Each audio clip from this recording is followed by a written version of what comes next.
डॉक्टरों से पुलिस और पुलिस के परिवारों का इलाज बॉयकॉट करने का आह्वान दिलीप घोष ने खड़गपुर शहर के इंदा चौक पर किया। आरजीकर महिला डॉक्टर के साथ दुष्कर्म एवं हत्या के प्रतिवाद में और 15 अगस्त की रात आरजीकर अस्पताल में आंदोलन कर रहे डॉक्टरों के ऊपर हमले करने के प्रतिवाद में आज दोपहर भाजपा द्वारा खड़गपुर शहर के इंदा चौक में रोड ब्लॉक कर प्रतिवाद किया गया, जिसमें शामिल होने पहुंचे मेदिनीपुर लोकसभा के पूर्व सांसद दिलीप घोष और उन्होंने भाषण देते हुए डॉक्टरों से आह्वान किया कि पुलिस और पुलिस के परिवारों का इलाज बॉयकॉट करें और राज्य की मुख्यमंत्री ममता बनर्जी अपने मुख्यमंत्री पद से जल्द इस्तीफा दें। निर्वाचन नॉमिनेशन करते देয় না পুলিশ, প্রচার করতে দেয় না পুলিশ, ভোটারদের ভোট করতে দেয় না পুলিশ, গণনা কেন্দ্রে তারাই গিয়ে টিএমসি কে জিতিয়ে দেয় গণনা করে, এবং আমরা জিতলে আমাদের বিজয় মিছিল করতে দেয় না পুলিশ। এই স্বেচ্ছাচারী সরকারের চয়ন এবং তাকে বাঁচিয়ে রাখার কাজ করছে পুলিশ। আজ পুলিশকে বয়কট করার দিন এসেছে। পুলিশ আমাদের সমাজের লোক, তাকে আমরা আক্রমণ করতে চাই না, কিন্তু তারা যেটা করছে এই স্বেচ্ছাচারী সরকারকে বাঁচাচ্ছে, এই অত্যাচারী ধর্ষণকারীকে বাঁচাচ্ছে। তা না হলে আরজি করে তদন্তকে কেন বিপদগামী করেছে পুলিশ? কিসের স্বার্থে চাপা দেওয়া হচ্ছে? কি তথ্য লুকোবার জন্য ওই রুমটা ভেঙে ফেলা হচ্ছে? পুলিশ কেন চুপ করে আছে? কেন শত শত দুষ্কৃতকারী রাত 12টার সময় ঢুকে গেল আরজি করে, যেখানে ডাক্তাররা এই হত্যার প্রতিবাদ করছেন বসে দিন রাত? তাদের উপরে আক্রমণ হলো, তাদের পেটানো হলো, মারা হলো, গেট ভাঙা হলো, গাড়ি ভাঙা হলো। পুলিশ নীরব দর্শক আছে। আর আমরা যখন শান্তিপ্রিয় ভাবে আবেদন করি, আন্দোলন করি, পুলিশ রেড়ে করে লাঠি নিয়ে ফিরে আসে। যে ডাক্তাররা জীবন বিপন্ন করে দিন রাত পরিশ্রম করছেন, হাতে জীবন নিয়ে মহিলারা আমাদের সেবা করছেন, যখন আমরা অসুস্থ হই প্রথম ডাক্তারের কথা মনে করি, ডাক্তারকে ভগবান মনে করি। যখন আমাদের জীবন বিপন্ন হয় ডাক্তারের কাছে যাই, আর ডাক্তাররা জীবনকে বিপন্ন করে আমাদের কাছে আসেন। করোনার সময় আমরা দেখেছি, অন্য সময় দেখেছি, সেই ডাক্তাররা নার্সরা মাসের পর মাস বাড়ি আসেননি। সেই ডাক্তার মা, নার্স মা নিজের সন্তানকে দুধ খাওয়ার দিন মাসের পর মাস করোনাতে সেবা করতে করতে নিজেরা মারা গেছেন। তারা রাত জেগে একজন মহিলা, কম বয়সী মেয়ে, পরিবার ছেড়ে রোগী সেবার জন্য রাত যাচ্ছে, তখন তার উপরে ধর্ষণ হচ্ছে। সেই ডাক্তারদের কাছে আমরা আছি, কিন্তু সেই ডাক্তারদের সুরক্ষা পুলিশ দিচ্ছে না। তাই পুলিশকে বয়কট করার দরকার আছে। আমি ডাক্তারদের বলবো, আপনারা পুলিশকে এবং তার পরিবারকে চিকিৎসা তারা বয়কট করুন, তাদেরকে কোনো পরিষেবা দেবেন না। কারণ এই পুলিশ আজকে মানবতার সঙ্গে নেই, অত্যাচারীদের সঙ্গে আছে, জিহাদিদের সঙ্গে। রাত্রেবেলা 600 লোক লাঠি ডান্ডা নিয়ে কি করে ঢুকে গেল? পুলিশ কি করছিল? তারা কারা ছিল? কেন আন্দোলনকারীদের অত্যাচার করেছে? তারাই বাংলাদেশে যারা গ্রামে গ্রামে ঢুকে হিন্দুদের বাড়ি জ্বালিয়েছে, হত্যা করে হিন্দুদের মহিলাদের রেপ করেছে, তাদেরই ভাইরা বেলগাছিয়া থেকে, আরজি করে পেছনের বস্তি থেকে, রাজাবাজার কলাবাগান থেকে গিয়ে ওখানকার ডাক্তারদের উপরে অত্যাচার করেছে। ওখানে বাড়ি ঘর ভেঙেছে। ধর্ষণকারীদের যে তথ্য ছিল সেই নিশানকে মিটিয়ে দেওয়ার চেষ্টা করেছে। 3 তলায় কি করতে গেছিল তারা? আর টিএমসি এই দুষ্টতাকারী সমাজ বিরোধী, দেশ বিরোধীদের কাজে লাগিয়ে সত্যকে চাপা দেওয়ার চেষ্টা করছে।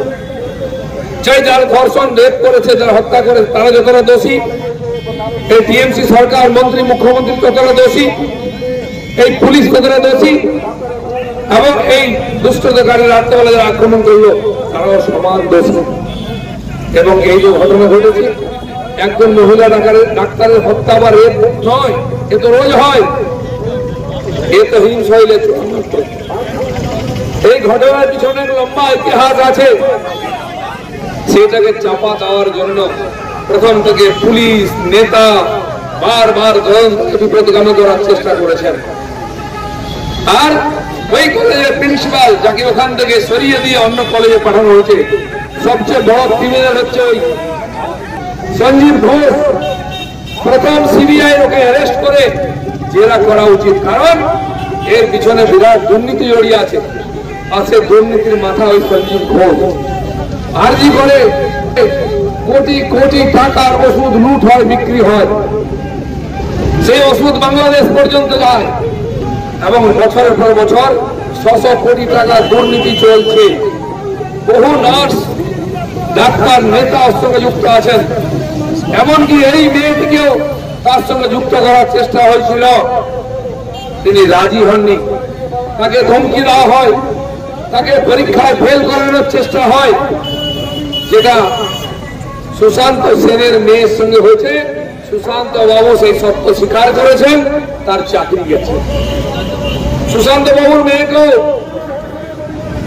শান্তনু বাবুর মেয়েকেও ফেল করানোর চেষ্টা হয়েছিল, ধাক্কা দেওয়ার চেষ্টা হয়েছিল। তাই শান্তনু সেন বলেছেন ওখানে একটি বড় চক্র কাজ করেছে।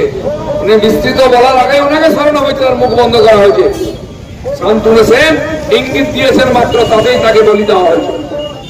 এই চক্র ছোট নয়, আজকের নয়। এই চক্রের পেছনে কোটি কোটি টাকা, 600 কোটি টাকার হেরফের আছে। আর প্রিন্সিপাল তার মাথা। আরো কয়েকজন আছে, ডাক্তার আছেন, নার্স আছেন, নেতা আছেন, দালাল আছেন, যারা এই হত্যা, এই দুর্নীতির সঙ্গে যুক্ত আছেন। এটা কেউ বলছেন, আমি আজকে দাঁড়িয়ে এখানে বলছি। তাই সঞ্জীব ঘোষকে আগে টেনে নিয়ে এসে তদন্ত করুন, দাওয়াই দিন, থার্ড দাওয়াই, দেখবেন সব বেরোবে। ডাক্তার বলে ক্ষমা করবেন না, তিনি একজন ক্রিমিনাল, তিনি একজন খুনি, পারলে আমার নামে কেস করুন, কিন্তু সিবিআই যেন তাকে ডেকে জেরা করে, যে বলো এর পিছনে কি আছে। এই হত্যা, এই ধর্ষণ, তার সঙ্গে ওই ওষুধের দুর্নীতি, লুটের যোগ আছে, আমি বলছি। যেটা কেউ বলছে না, তাই তদন্ত চাপা দেওয়া হচ্ছে, নিশান উড়িয়ে দেওয়া হচ্ছে, বাড়ি ভেঙে ফেলা হচ্ছে। মমতা ব্যানার্জি কি ভেবেছেন এই করে দেখে যাবেন? অনেক চেষ্টা অনেক দুষ্টতাকারীরা করেছেন। আমি গত সপ্তাহে বলেছিলাম এক দিদির বিরুদ্ধে গণ উত্থান হয়েছে, এই দিদি কোথায় যাবেন? ভারতবর্ষ ছিল বলে হাসিনা চলে এসছেন।